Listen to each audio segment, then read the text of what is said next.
everyone, how are you?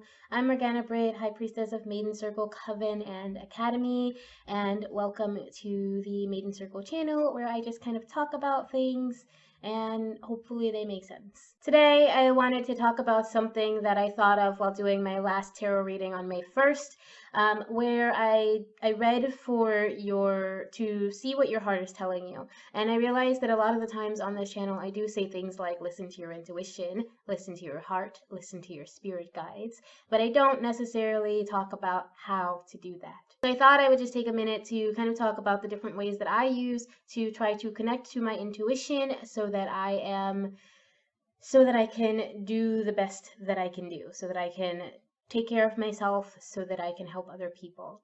In that reading, I did mention something that happens to me a lot, where I will just instinctively know whether or not I'm safe somewhere or whether or not I need to go in a certain direction.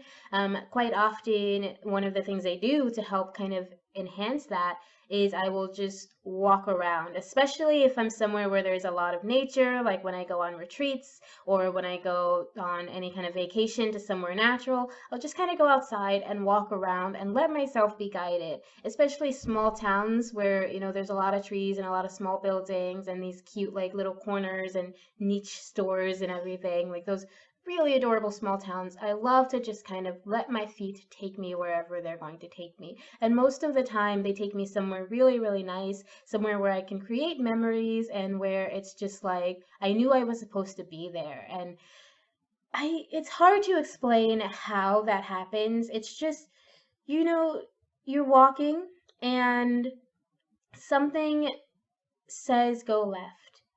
You're walking and your body feels drawn towards a certain place, towards a door. You see a door and it turns out it's like this psychic motel or something. Or you're walking down the street and you see an alley. And this used to happen to me a lot, especially in Chicago, because we don't really have alleys in New York. But quite often I'd be walking around in Chicago and we would just kind of be like, oh, let's go down that alley, let's go that way. And we'd find like bars, we'd find like clubs, we'd find like cats, like we'd find all kinds of cool stuff. One time my friend and I found a castle, and turns out I think it was a prison, but it looked like this big castle. It was late at night, we were just driving around and it was beautiful, and it's one of my favorite memories because of just the whole night of us just kind of following our hearts, like just going with the wind. And then we found this beautiful castle on the end of a one-way street. Like that's just a fun memory. So with my life, I just try to kind of listen. It's like my heart or my body or something is pulling me in a certain direction. My tongue will sometimes, I'll feel a tingle and like I'll say a word and then like that word will pop up on TV or in music or something, and it's like I was just kind of sensing that word was coming up in my life. So listening to your intuition, it's not a science, obviously. It's not something that you do. It's not something that you can like step by step do. It's just kind of something that happens for a lot of people. But there are ways, like I said, to enhance it. Again, walking is one of them, connecting with nature. If you want to use herbs, one of my favorite herbs for enhancing intuition is mugwort. You can put it in a little red bag and put that under your bed. I actually have a sleeping dream pillow with mugwort in it, catnip, and a couple of other herbs that I don't remember, possibly damiana. But like you can make sleeping pillows with mugwort. You can make teas with mugwort. Just be very careful. Make sure you look into any reactions it may have with medicines, and just make sure you're safe. Be healthy. Be careful. This is not medical advice. So if you're going to make a tea, do your own research. Consult your doctor. Do everything that you need to do to make sure that you're safe before you do that. If you are pregnant or near your period, do not drink mugwort tea. Don't smoke it. maybe don't even let it touch your body. It was used for abortions a long time ago. It was used for inducing periods a long time ago. So really think about that. If you are going to have mugwort around you or in your life, be very careful with it around animals as well for similar reasons. Mugwort is a wonderful way to help enhance your intuition. If you want to do something a little bit less questionable, I love mugwort, but every herb you have to question, you have to be careful. If you want to do something else, there are stones. Stones are great. Amethyst is a wonderful stone for enhancing your third eye, for connecting with your intuition. Use it in meditation. Meditation is like the #1 way to kind of connect to your intuition, okay? So take some time to be quiet. That's how you listen. That's how you hear your heart. That's how you hear your spirit guides. Be quiet. Take a moment, take a deep breath, close your eyes, and just kind of, if you have an amethyst stone, place it on your third eye.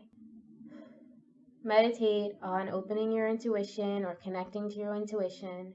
Meditate on understanding something, seeing truth, seeing clearly, whatever it is you need, and it's going to absolutely help you. Another method to connect with your intuition is divination. I use tarot cards, obviously, but I also use pendulums. I occasionally will use my Ouija board, though I don't use that very often, and, you know, a lot of people have different opinions on the Ouija board.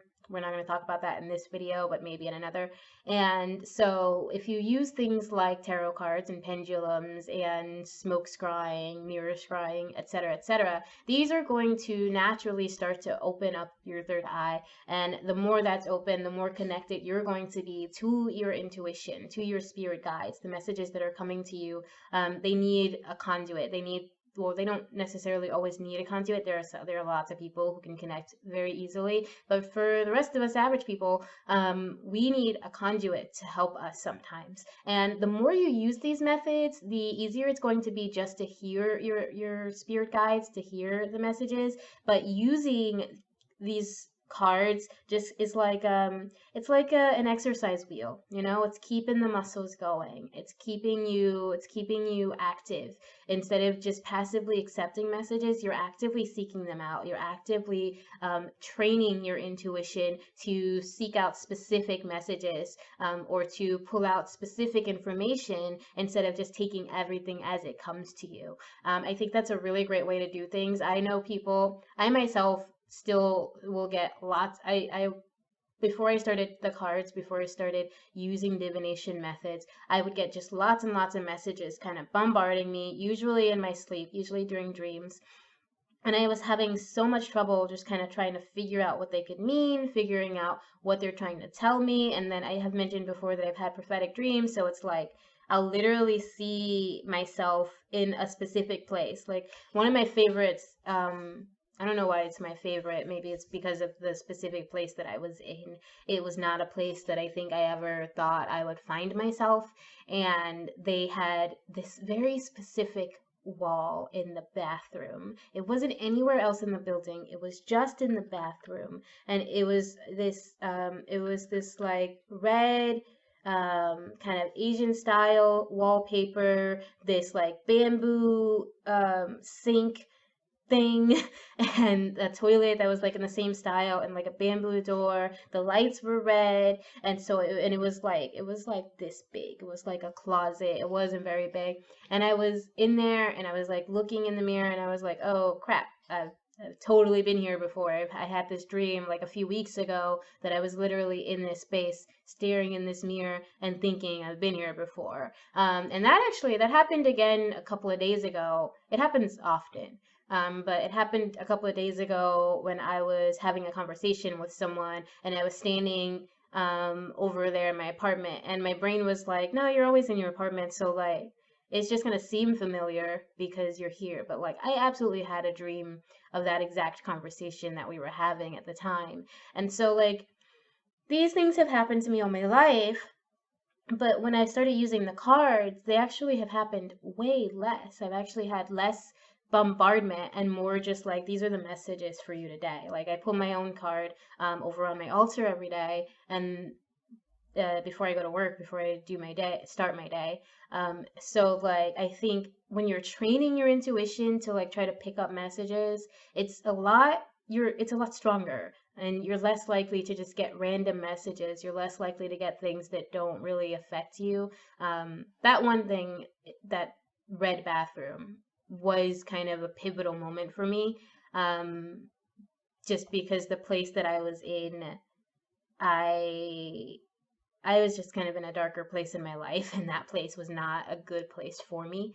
And just kind of being there and seeing that and remembering the dream I'd had about that exact moment was like, it was eye opening for me. I was like, oh no, I'm never coming back here again. I shouldn't have been here in the first place. I don't know what I was thinking. I don't know why I'm here. What is my life? And so, like, the dreams can be pivotal, but quite often, like the other day in my house, I mean, in my apartment, when I was just like talking to my friend, that wasn't a pivotal moment. That wasn't a big thing for me. So sometimes, and I think that was just because I had had a little extra mugwort the night before. So I think using my intuition or guiding it with with purpose, with intention, helps me to have clear images, helps me to see things better. It helps me to make better choices as well. And my intuition it's growing, it's improving, and I hope it continues to improve. But I do have to work at it. I do have to make sure I'm meditating. I do have to use breath intention in a lot of my things, because I can be very intense as a person, and especially emotionally. And when my emotions get too high, then I can't see anything. Like, I physically, even my eyes blur, but I can't see anything. I just don't have that connection, because I'm so deep in my emotions, and I'm so down here in like my chakras and my energy. It's way in here, and I'm very disconnected when that happens. So I have to be careful. I have to be intentional with how I use my intuition. I have to be intentional with trying to tap into my intuition. And all of the things I've said, the mugwort, the amethyst, the walking around, the meditation, the divination, those are all things that I've had to do to improve my intuition. So let me know what you do to improve yours. Let me know, what are your practices to keep yourself connected to your higher self, or to your spirit guides, or what have you. What are your practices? Let me know in the comments. Click like, click subscribe, all that beautiful stuff. And I'll see you next time. Remember always that I love you. Bye.